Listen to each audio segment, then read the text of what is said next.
Muy buenas noches, amigas y amigos. Bienvenidos a esta emisión del Pentágono, hoy en un día considerado patrio para todos los mexicanos, el significativo 20 de noviembre. Y bueno, sin más preámbulo, demos paso a las 3 del Pentágono. Adelante.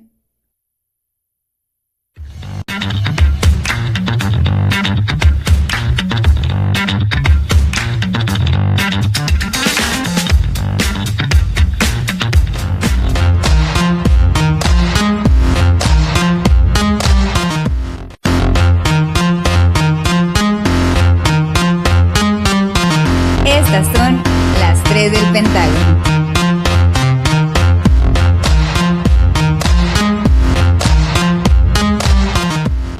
Diez cosas que quizá no sabías sobre la Revolución Mexicana. A 107 años de la Revolución Mexicana, ¿están las condiciones dadas para una nueva revolución? A unos días de los destapes presidenciales, ¿se consolidará una candidatura del PRIAN?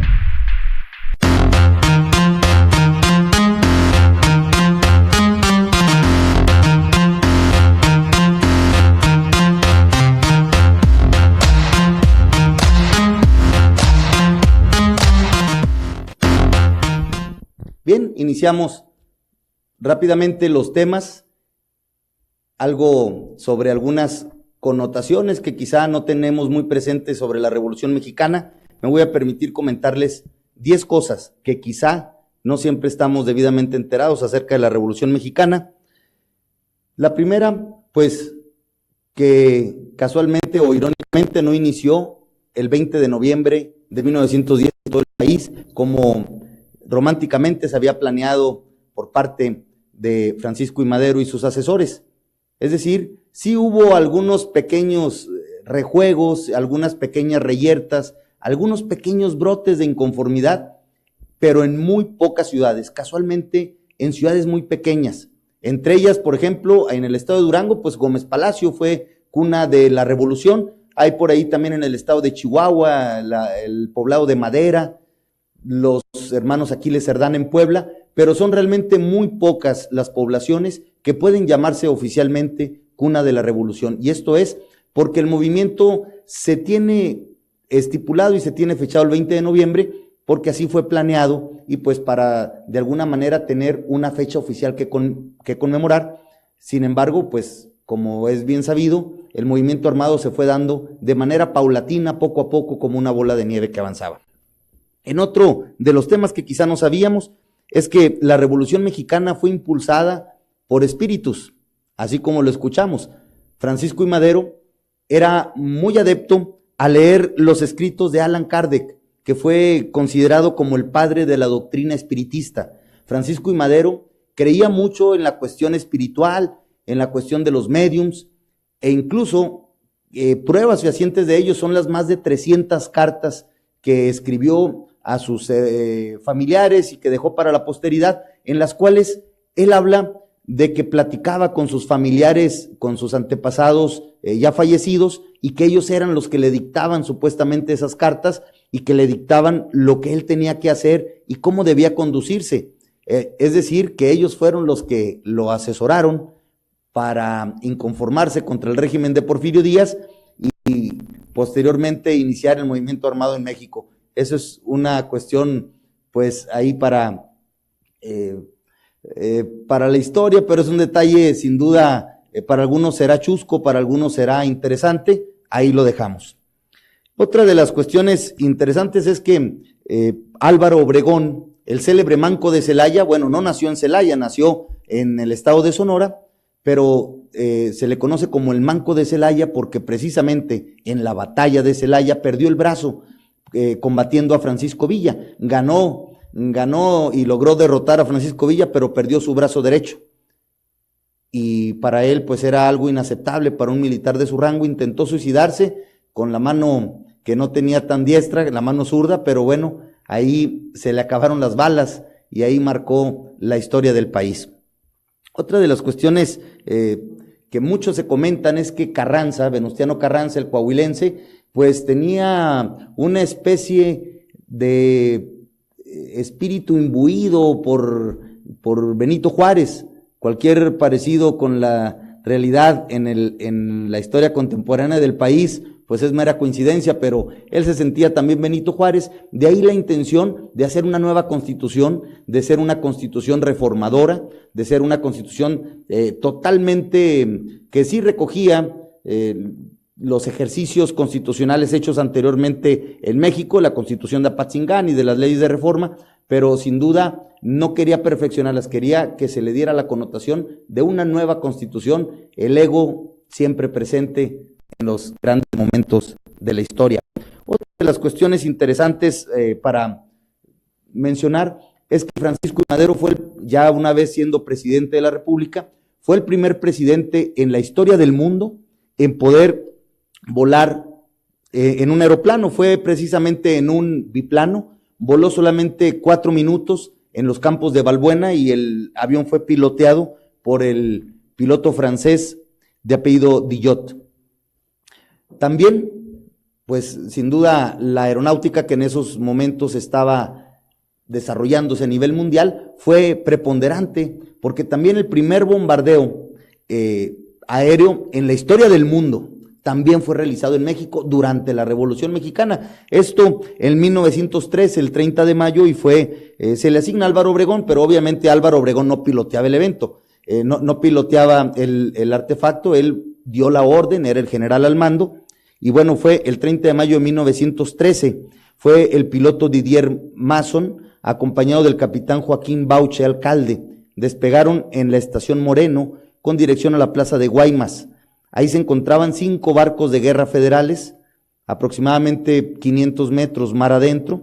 El avión comenzó a volar sobre los barcos y dejó caer sus cargas explosivas, con 2 situaciones lamentables. Una, que no le atinaron a los barcos, y 2, que tampoco lograron estallar las cargas explosivas. Pero al final de cuentas está registrado en los anales de la historia como el primer bombardeo, o por lo menos el primer intento de bombardeo aéreo en la historia del mundo. Bueno, en otra cuestión, la frase tierra y libertad, que todos le atribuimos a Emiliano Zapata, el célebre caudillo del sur, pues no es propiamente de su propio cuño.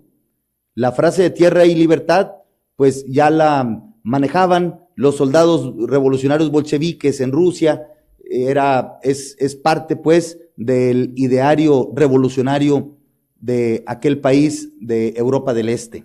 Sin embargo, bueno, se pudo acoplar muy bien aquí, acorde a las situaciones que vivía nuestro país en esa época.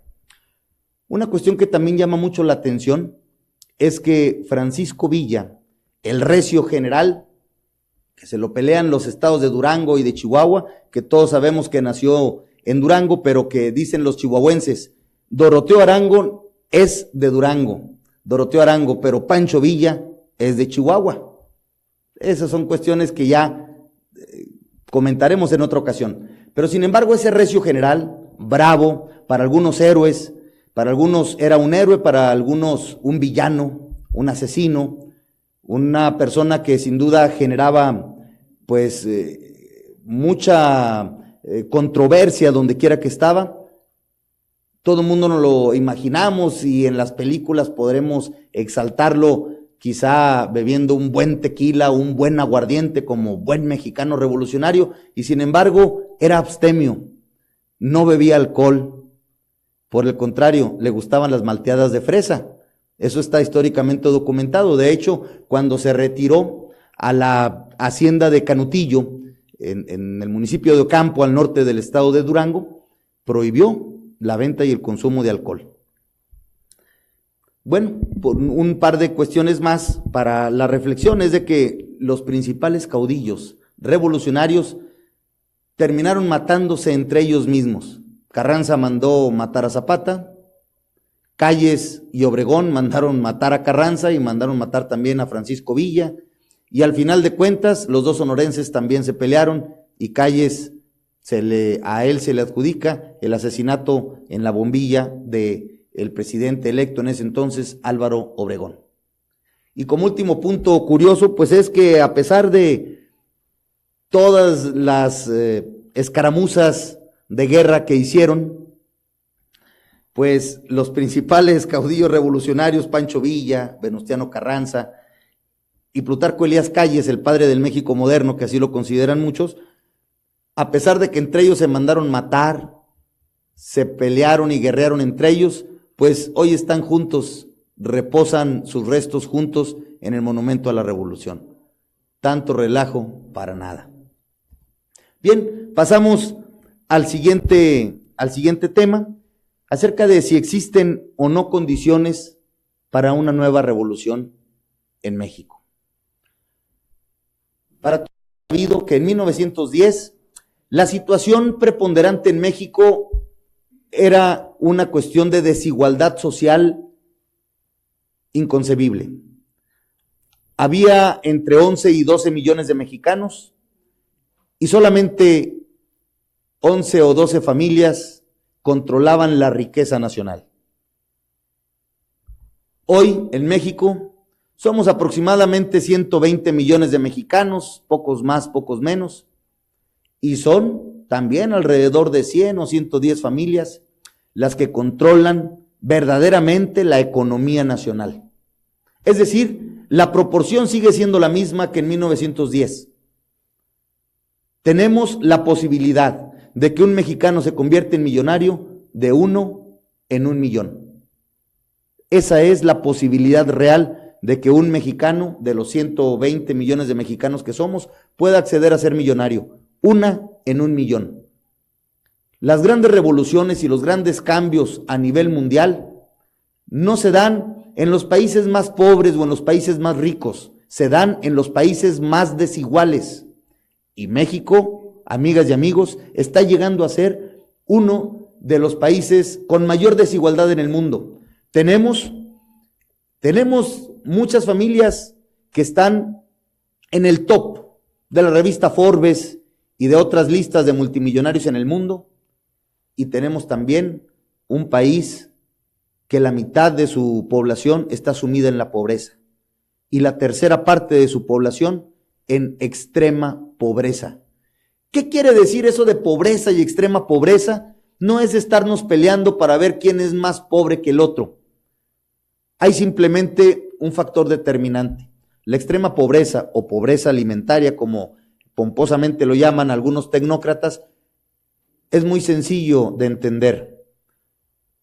Es la realidad que viven más de 40 millones de mexicanos. Y esta consiste en que todos los días, al despertar, no saben qué van a comer. Pero no porque tengan alguna cuestión de duda respecto a su menú dietético, sino porque no saben de dónde van a obtener el alimento de ese día.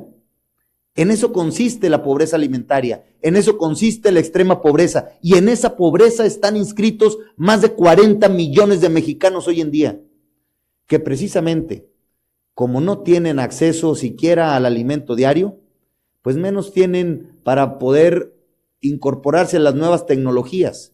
Eso lo hace la clase media, y la clase media, amigas y amigos, no se va a levantar en armas. Difícilmente el pueblo mexicano se levanta temprano, menos se va a levantar en armas. Es complicado, las condiciones están, los niveles de pobreza están latentes y están presentes. La sed de justicia de la ciudadanía está latente y viva más que nunca. Las injusticias están a la orden del día, la desigualdad, la pobreza, el estado de indefensión en que están la mayoría de los ciudadanos.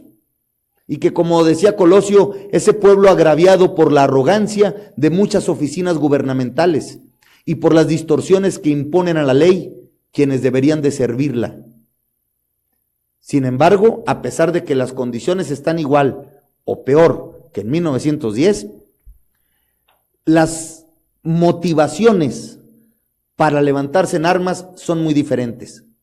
En ese entonces en México existían los grandes hacendados, los grandes acaudalados y los peones acasillados.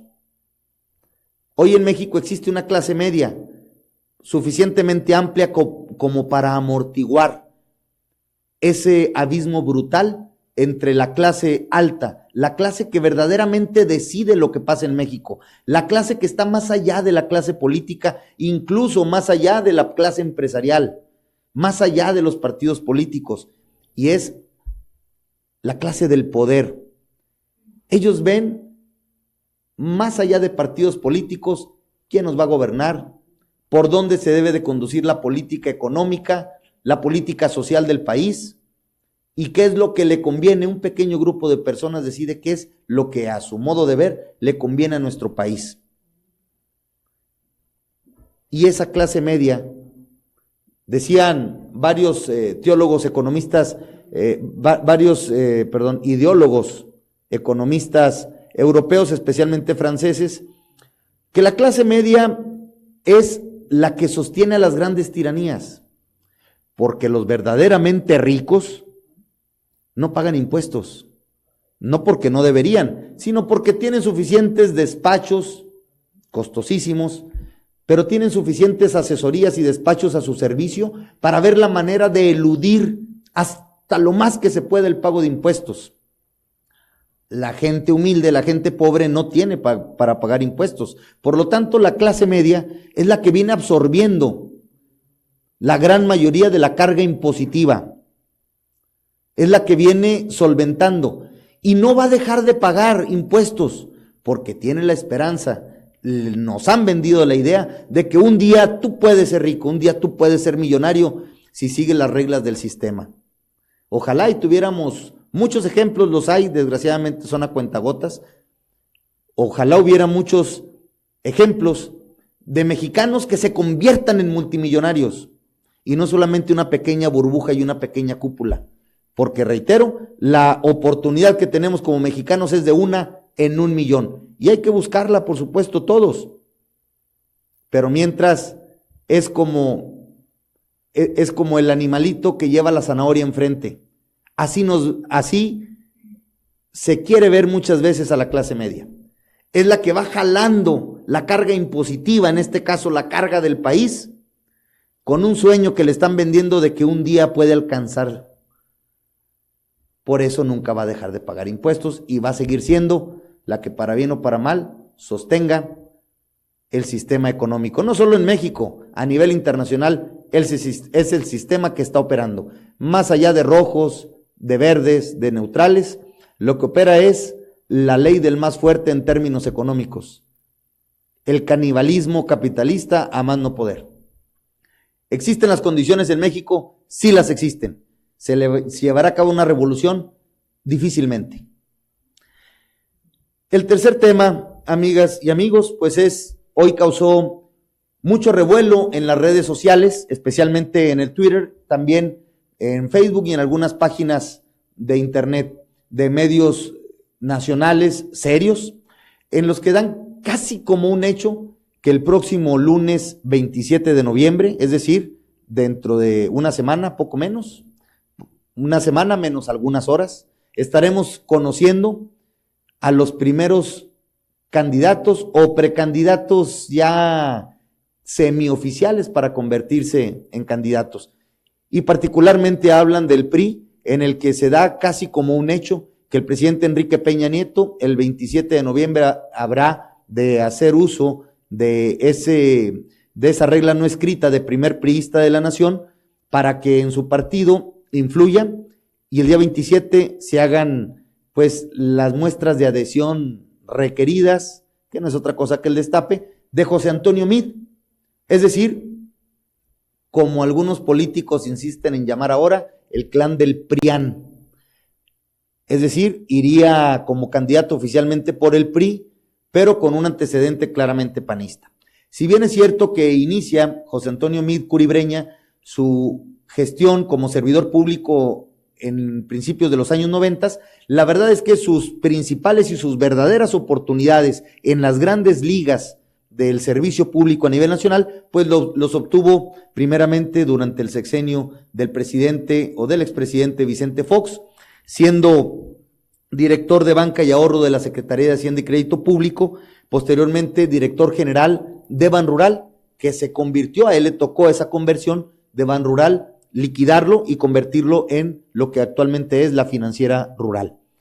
Posteriormente, con el presidente Calderón, se le dio la oportunidad, entre muchas otras que se le dieron, de ser coordinador de asesores de la Secretaría de Hacienda, subsecretario de Ingresos de la Secretaría de Hacienda y Crédito Público, secretario de Energía, y terminó el sexenio siendo secretario de Hacienda y Crédito Público.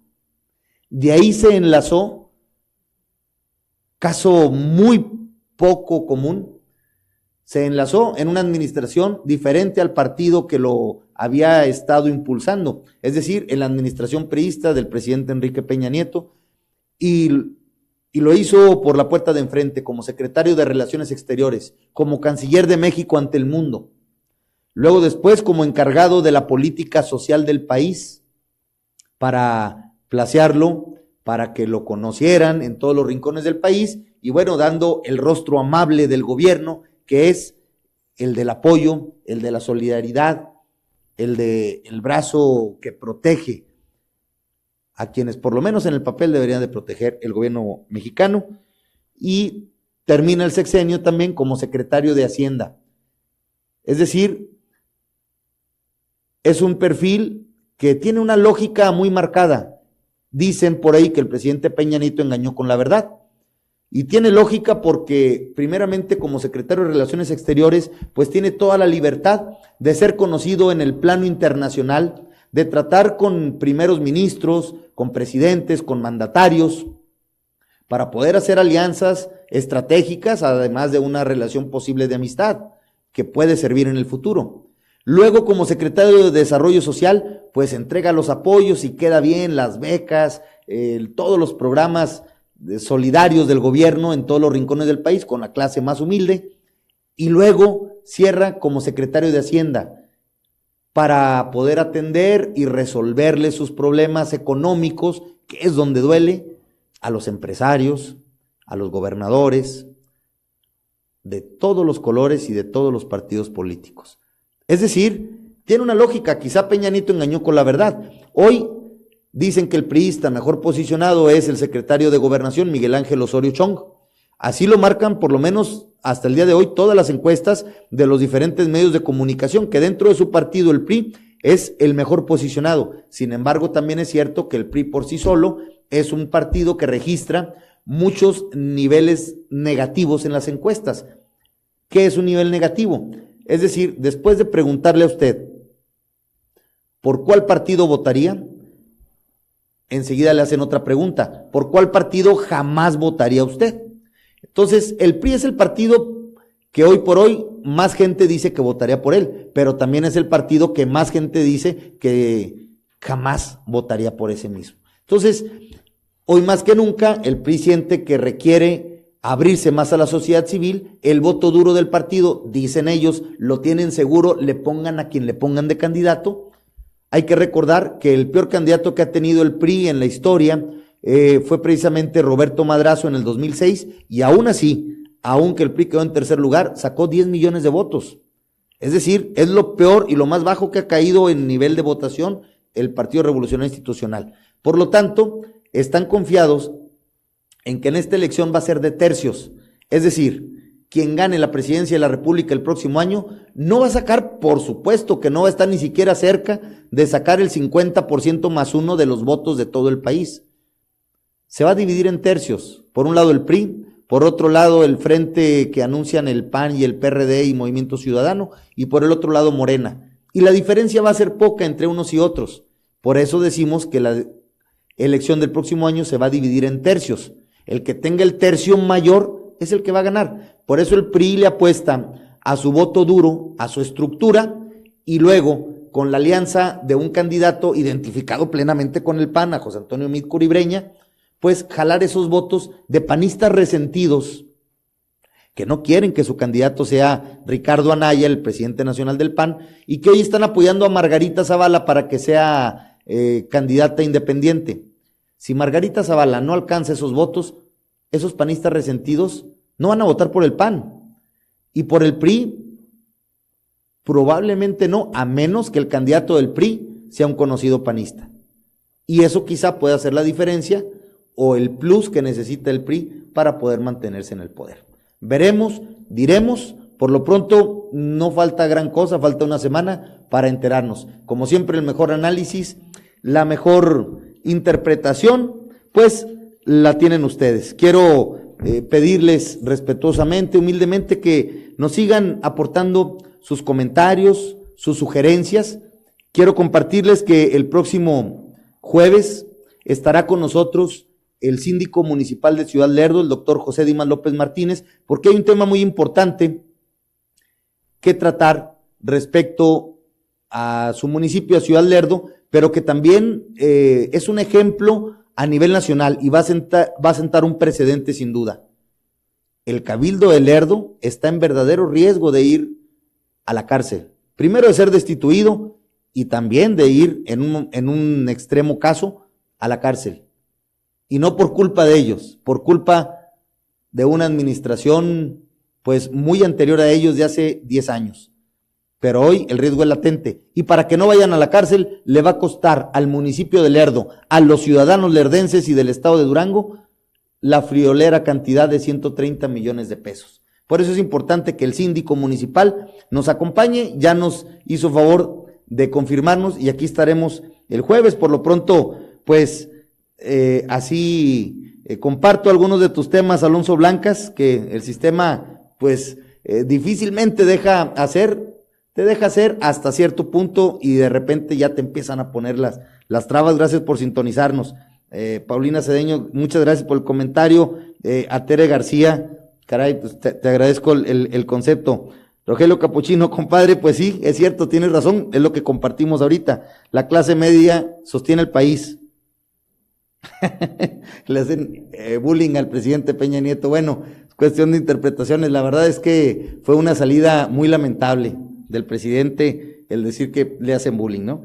Gracias, Ana Cecilia Monarres, por tus felicitaciones. A Blanca Holguín también, distinguida amiga lerdense, muchas gracias.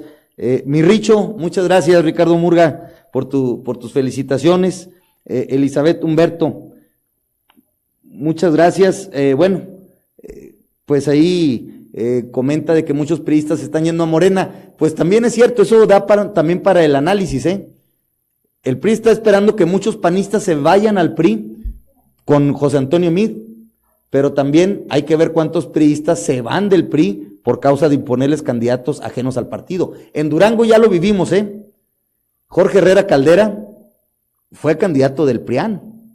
En Durango se llegó a tener un gobierno en que los tres poderes aparentemente eran del PRI, pero realmente eran panistas distinguidos con las siglas del PRI. Jorge Herrera Caldera, como gobernador del estado, el titular del Poder Ejecutivo. Apolonio Betancourt, titular del Poder Judicial, también distinguido panista. Y en el Poder Legislativo, pues el presidente de la Gran Comisión era Carlos Contreras, también de toda la vida panista. Después llegó a ser dirigente del PRI y pues bueno, también Jorge Herrera Caldera. Todos llegaron por las siglas del PRI al poder, pero su antecedente siempre fue panista. Y la prueba está en que sus principales operadores políticos, los de a de veras, los que metían la tenebra dentro de su sexenio, la mayoría eran panistas. Entonces, ahí se los dejo a la reflexión, hay que ver qué tal le fue a Durango y en base a eso, pues ver si es conveniente también a nivel nacional tener un candidato o no, que el PRI tenga un candidato o no del PRIAN. Maricruz Ochoa, muchas gracias, saludos hasta allá. Chuy Cortés, pues también te agradezco mucho tus felicitaciones y sí coincido contigo, el síndico de Ciudad Lerdo es un hombre muy preparado, claro que sí, es doctor, no precisamente médico, pero es doctor, tiene un doctorado y tiene aparte un bagaje cultural muy extenso, es un hombre que en lo personal, aparte de que tengo la oportunidad de tratarlo desde hace mucho tiempo, lo respeto y lo veo como una persona que le hace mucho bien al municipio de Lerdo el tener una persona así con esa capacidad, pero aquí estará explicándonos y dándonos más detalle para hablar con mayor peso acerca de la situación que vive Lerdo. Alonso, pues ya eso de la imposición o no, pues bueno, vamos a ver qué tal, ¿verdad? Pero Azo Obregón, Gerardo Martín, Raúl Meraz, muchas gracias, Bernardo de Anda también, el secretario del ayuntamiento en Mapimí, Ale Contreras, distinguida amiga colosista también, Jovita, Jessica, Quiero decirles a Emiliano, a Daniela y a Silvia, mi familia, porque la semana pasada me dijeron, oye, saludaste a todos menos a nosotros que fuimos los primeros que te sintonizamos. Los quiero mucho, saben que los adoro, los amo y son mi motor. Y por supuesto, saludos, besos. Don José Jaime Herrera, caray, es un placer que gente tan distinguida, también como los demás internautas que nos están haciendo el favor de sintonizarnos, estén con nosotros. Muchas gracias hasta Canatlán, nuestro dirigente y amigo de la Unidad Revolucionaria. Pues muchas gracias, Armando Guerrero, y a todos ustedes. La verdad es que quisiera no cometer la injusticia de omitir a uno solo y a una sola de las personas que amablemente nos sintonizan o nos dejan sus comentarios o sus likes. Quisiera no cometer esa injusticia. A todos, muy agradecido. Y les quiero dejar una pregunta final hablando de temas revolucionarios. Queremos que después del programa sigan interactuando con nosotros. Y hay un tema, ya dijimos las 10 cosas que quizás no sabíamos de la revolución, pero hay otra que todavía no acabamos de dilucidar. Y es, les voy a dejar la preguntilla. Finalmente, el sargento que estaba locamente enamorado de la Adelita, prometió seguirla, si por mar en un buque de guerra, si por tierra en un tren militar, pues todavía es hora que no sabemos en qué se fugó la Adelita. Ojalá, si alguno de ustedes sabe su paradero, estaremos esperando sus comentarios aquí. Muchas gracias, buenas noches, amigas y amigos.